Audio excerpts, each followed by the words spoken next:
কালকে ধরো এই বিকেলে বা সন্ধ্যার দিকে সাতক্ষীরা সেক্টরের কোনো রেস্টুরেন্টে কি আমাদের মধ্যে দেখা হতে পারে? একটু চা খেলাম, গল্প করলাম। জি মামা, অবশ্যই পারবো, কেন পারবো না? মামা কোনো সমস্যা? না না, কোনো ঝামেলা না। আসলে কালকে বিকেলে নীলা এবং মারিয়া ওদের মামির কবরটা জিয়ারত করতে যাবে। ওই সূত্রে আমি খুব বিষণ্ণ থাকি, মনটা খুব খারাপ থাকে।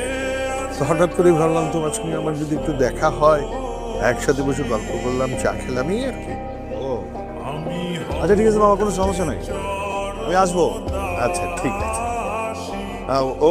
আরেকটা কথা, আমাদের মধ্যে যে দেখা হয়েছে বা কথা হয়েছে, এটার জন্য নীলা না জানে। হ্যাঁ, জি জি জি জি জি জি জি জি জি জানবে না, জানবে না। আচ্ছা ঠিক আছে, ঠিক আছে।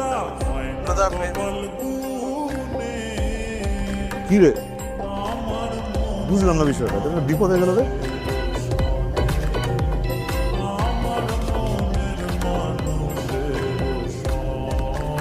তো সমস্যাটাই কি? কয়টা বাজে? অফিসে এখনো ছুটি দিতেছে না। আর অফিস তুই তো কাজ করতে করতে জীবন যখন সব বিসর্জন দিয়ে দিতে চলেছে। পৃথিবীতে তো সবাই আর শুভ হইতে পারে না। কেন?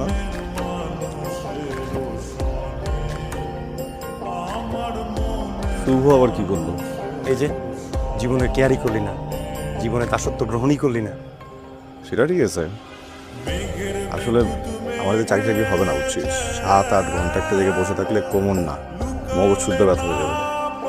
জীবনের কোনো ভাবনাই তো তোকে আটকে দেবে না, এটা ভুল। ভাবনার ভিতরে আটকে আছি। যেমন আজকে নীলের মামা কল করছে, কল করে বলে যে তুমি কোথায় একটু দেখা করো কালকে। অথচ নীল এই ঘটনা জানি না। এটা কিন্তু একটা ভাবনার বিষয়। আচ্ছা, তোর কাছে একটা কারণে আসলাম। নীলার মামা তো সারা জীবন কর্পোরেট লাইফ লিড করে গেছে, তুইও কর্পোরেট লাইনে। আমার একটা কর্পোরেট আইডিয়া দে, এই মামাদেরকে কেমন হ্যান্ডেল করা যায়।